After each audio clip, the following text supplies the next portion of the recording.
tips I will give to you if you are from Philippines or East Asian, Southeast Asian, coming to Canada, especially if you're a woman and especially if you are coming alone. So, we're in social media age, and sometimes before you move here, you will follow or be invited to those, let's say, in my case, Filipino community Facebook pages in Canada, right? Now, my experience on that is the moment I land, I receive messages from multiple men from this city I'm landing in, and most of them are old men. Having the expectation for me to meet them and all these things. So what I'm saying is, there are predatory men that are stalking the pages who are interested in Asian, who are interested in Filipinos and all. And every time you like that page, every time you engage with that page, these men sees you. They know you're coming. They look forward to that. Now, I did not engage with the page, but sometimes they will post things like, "Oh, welcome to Canada," and all, and that's when they knew. And that time I was very new, and I believe that all Canadians are polite. I actually acknowledged just those messages, but when I saw that they're kind of bothering me, and some of them even want to meet me, and like, "Excuse me, I just landed," and they did not come for that. That turned me off. So ladies, especially if you're Filipino, be careful unless you're into that. Yeah, I don't know, but why would you want to be with a predator man, okay? Most of them are very entitled. They expect you to be their nurses and all. Not to say bad things about them, but let's admit it, they're not godly people. So there's an element of that. Next,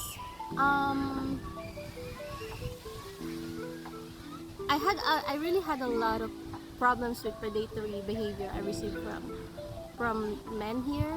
I think there's a factor that these men are, they want something like that, but then there's not much supply here and all these things. We heard about those predatory stories that are really victimizing young girls and young women. Let me tell you, as an Asian woman, you get victimized too. So just don't engage with them. I have been compassionate to when I see an elder or someone that I can perceive like my parent. I have big compassion for them, and not just me. I know every Filipina has compassion for them, right?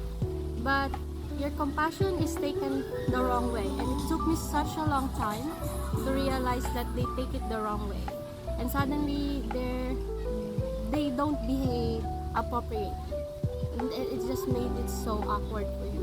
I would also suggest to don't even think about renting a unique apartment owned by this kind of people.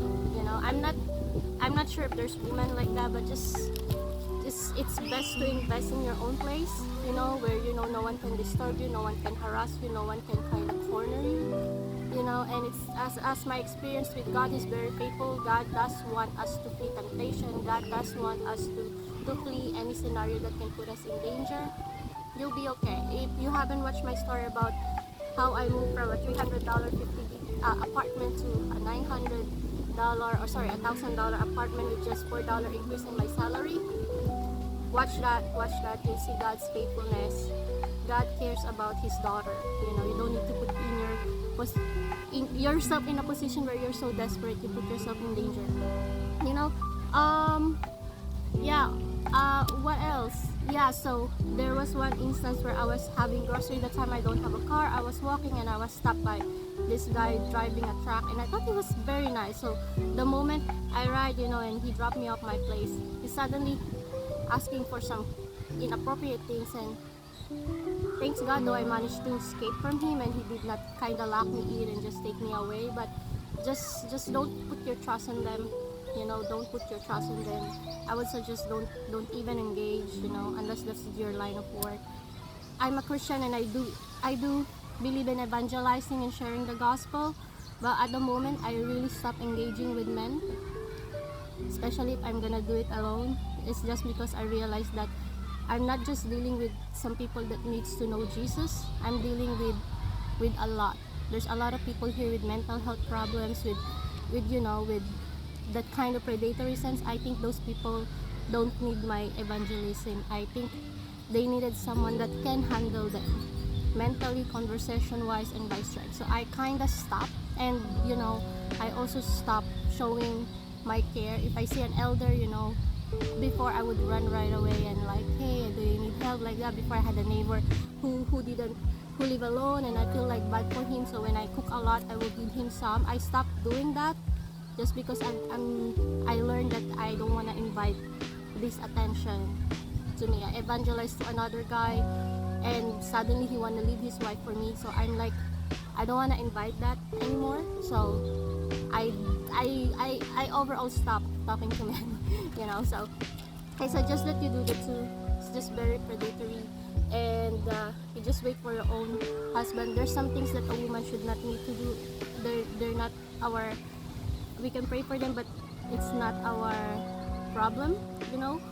And this really affected a lot, because even on the street, someone smiled to me, I just totally ignore. Just started ignoring everyone right now.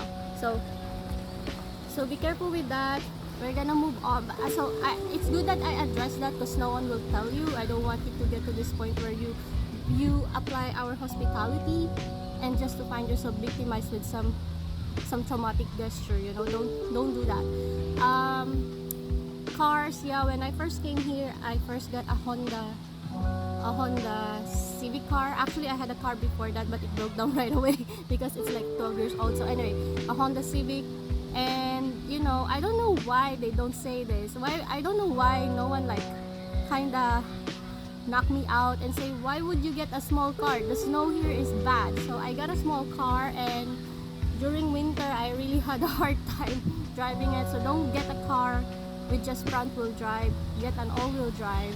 I don't know about smaller cars that can have all wheel drive function, but all I know is I upgraded to an SUV later on, and I upgraded to SUV that was designed to really be able to function well even in roady roads or whatever, and you know, snow and all these things. It's for your own safety, you know, because worst comes to worst, you will find yourself not able to move in the middle of snow, and it's not easy for other cars to stop, you know.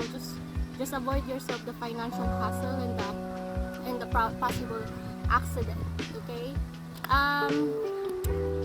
So what else? Now I think if you do go to a busier city, although I don't have much experience living in a busier city here in Canada, I do believe that maybe the environment where there's more predatory behavior around you could be less, but there could still be some. I just noticed that it's a general North American problem right now. Everyone is just having a mental problem. There's just so many old men and even old women who's experienced loneliness, and these are all the cause of the system, the economy, the policy that's going on. And one of them I really believe is feminism, that's just stop women, you know, wanting to be a wife. So there's a lot of lonely men that as they grow older, they develop these predatory behaviors.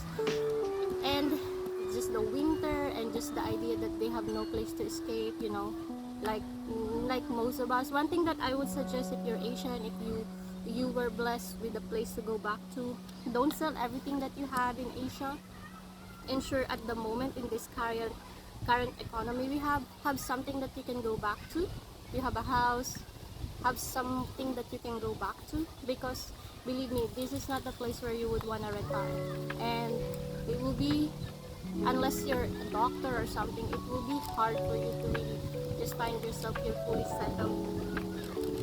So that's one thing that I would advise if you are a young woman thinking of coming to Canada. Yeah, there is racism here, you know, and you cannot deny it, and I'm not exactly against that. I understand that, you know, if I'm in the Philippines, I wouldn't feel comfortable with someone from another nation succeeding or even being my boss, you know.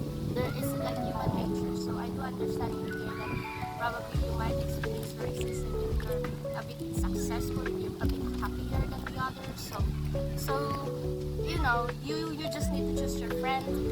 Canada is a Christian culture, and I'm all for God, but I did notice that even in the Christian culture that happens. Remember that they are patients, they're not holy people. If you really want a squad that are holy, you're gonna really have to discern and, you know, choose your friends wisely. So that's all I'm gonna say. God bless.